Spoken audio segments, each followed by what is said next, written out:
Okay. Okay. Good day. I am from Global Ace Agency here in Malaysia and I am the Philippine recruiter. I receive your buy data from Good Day Agency under Jazz. Am I right?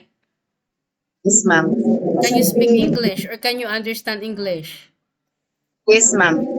Are you a 100% willing to come here in Malaysia without any hesitation? Yes, ma'am. Do you have any friends or any family members working here? Yes, ma'am.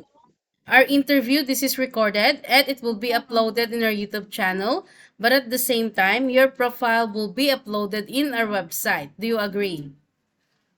Yes, ma'am. This is your first time working abroad. Yes, ma'am.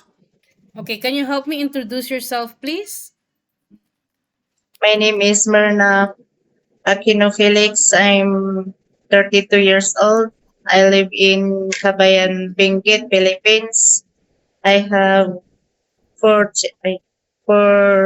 children, two boys and two girls. My first child is 15. Second child is 13 years old. Third child is 9. My last child is 5 years old, ma'am. Okay, I need to know some few more details from you, Merna. Are you single or married? Married po, ma'am. When is your birthday? January 1992, ma'am. Okay, what is your height and your weight? My weight is 65. My height is 4'11". Okay, what is your religion? My religion is Free Believers in Christ International. Okay, so what about your educational background? My educational background is high school graduate, senior High high school. school graduate. See. Okay, so you mentioned that you have four children, correct? Yes, ma'am. Okay, so who will going to take care of these children once you come to work here in Malaysia? My sister, ma'am. What about your husband? Where is your husband? How old is your husband? And what is his occupation? 35, ma'am. The driver, ma'am. The Driver. okay. Okay, this is your first time working abroad and it is very tough job being a domestic helper. You were working quite far away from your family, from your children, from your husband. Are you ready?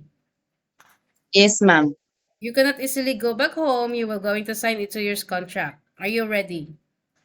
Yes, ma'am. Any uncertain situations that might happen to your family, please be remind yourself that you cannot easily go back home, okay? Yes, ma'am. Once you breach your contract, you know that you need to compensate your employer and at the same time the agency as nobody force you to come and work here in Malaysia, okay? Ma'am. Way back 2009 to 2019, you are a full-time mother, correct? Yes, ma'am. 2020 to 2023, you worked as a housemaid for 3 years, which is correct also. Yes, ma'am. Can you share it with me? What are your responsibilities to your previous employment in Philippines that you worked for 3 years? I work experience is working a housemaid for family member. Okay, and then what did you do there? I do cleaning, Okay, cooking, and do laundry and ironing and gardening, ma'am. okay. Did you take your children there or any elderly? I also had experience taking children, young children. I was a full-time mom. Oh, okay. So, are you ready for any task that the employer will be given to you? Yes, ma'am. You need to be flexible, you need to be multitasking, okay? Being a domestic helper, I already mentioned a lot and quite so many times already that being a domestic helper is very tough, okay?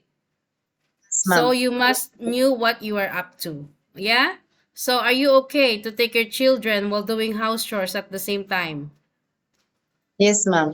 Can you take your baby? Yes, ma'am. Can you take your elderly people? No, no, ma'am. Okay.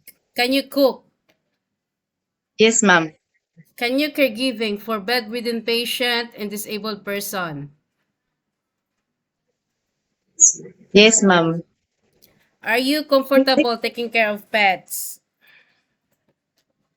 Yes, but dog, ma'am. You okay to take your dogs? No. Ma'am. Sorry? Sorry, ma'am, no. Noah, are you okay to take your pets? No, right? Okay. Usage of mobile handphone. You're not allowed to use your phone during working time, but instead, you can hold your phone during nighttime after you finish your job for the whole day. And you will render your phone on the next morning. Okay? But of course, if we found out that you cannot cope up your job on the next day because you feel groggy and you don't have the energy to work due to misuse of handphone, you sleep very late at night. Very sorry to tell that we will going to inform your employer that you allow to use your phone during nighttime 2 to 3 hours only, okay? Can you hear me? Yes, ma'am. Okay. On your rest day, you are entitled also to have a once a week. You are entitled to have a rest once a week, but you are not allowed to go out. But if you will work on your rest day, employer will going to compensate your salary. Are you okay? Are you Yes, okay? ma'am. Are you sure? Are you Yes, ma'am. sure? Okay, I want to clarify it to you in our initial interview because I don't want later to have such a problem once you come to work here in Malaysia. Okay, I want to be clear that you are okay with our terms and conditions. Yeah? Yes, ma'am. How will you fight your homesickness again? Repeat, ma'am.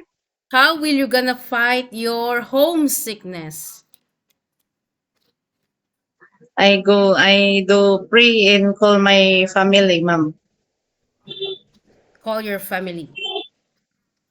Yes, ma'am. Why did you choose to come here in Malaysia? Why you didn't choose to go Singapore or Hong Kong? No salary deduction, ma'am. No salary deduction. So you know that all of your processing fee is free, right? So you know that there Yes. will be a consequences once you break your contract, okay? Please bear it to your Yes, mind.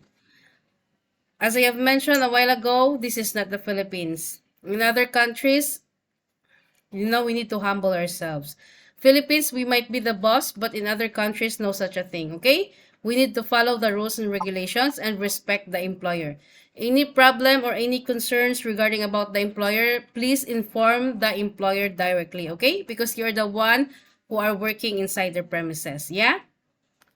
yes, ma'am. Okay, so I think that's all for now. Thank you for your time, Merna. It was my pleasure meeting you. But please stay connected through WhatsApp because Global Ace agents will going to contact you to conduct an interview together with the employer, okay? Thank you, ma'am. Thank you so much and have a good day.